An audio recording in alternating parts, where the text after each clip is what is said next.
Hi. The book Listen. We are on chapter 14, Watchdog. When Charlie goes out the next morning, dressed to walk around the lake as always, Coyote appears from the trees across the road and stands at the head of the driveway looking for her. She can hardly believe her eyes. "Good morning, Coyote," she calls, then spreads out both of her arms like a mother inviting a child to come running for a hug. He doesn't come. But he doesn't back off either. His tail, a pale golden plume, stands straight up over his back, and she thinks she sees it move, the beginning of a wag. "Want your lunch?" she asks, thinking that it's time to change the word to breakfast if he's going to eat it first thing in the morning like this. But he does know the word. As soon as she says it, he takes a few hesitant steps down the drive. Then he sits, watching her expectantly. "Okay, I'll be right out with it." When she takes his bowl outside, he scuttles off into the trees. She puts it down where she has been feeding him lately, on the driveway near his place by the dogwood.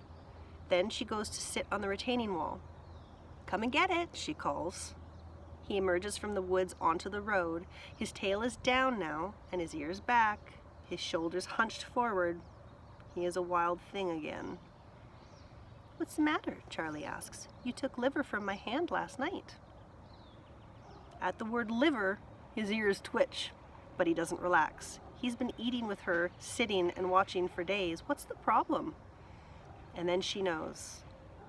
The problem is that Sadie isn't here. It's just him and Charlie. "It's okay," she tells him. "Really, it is.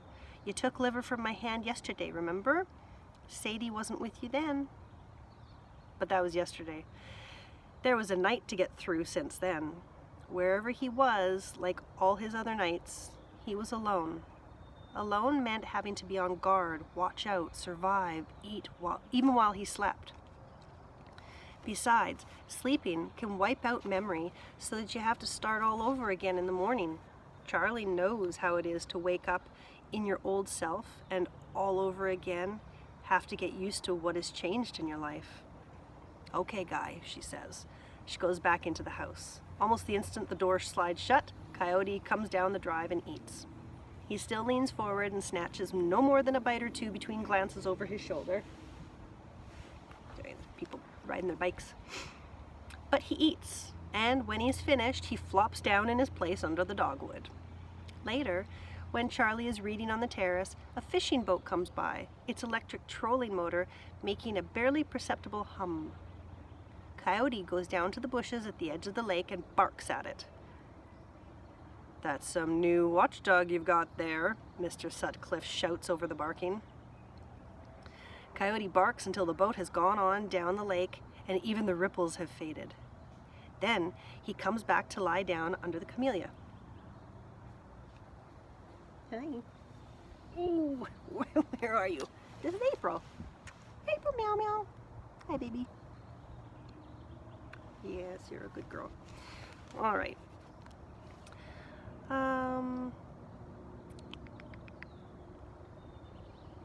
This barking is another step forward, she thinks. Their yard has become Coyote's territory.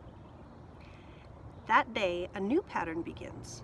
The daily hikes are over. After dinner, Charlie takes Coyote his liver pieces, and little by little, he begins to come up to her and take them from her hand, even when she's looking at him. At dusk, he disappears.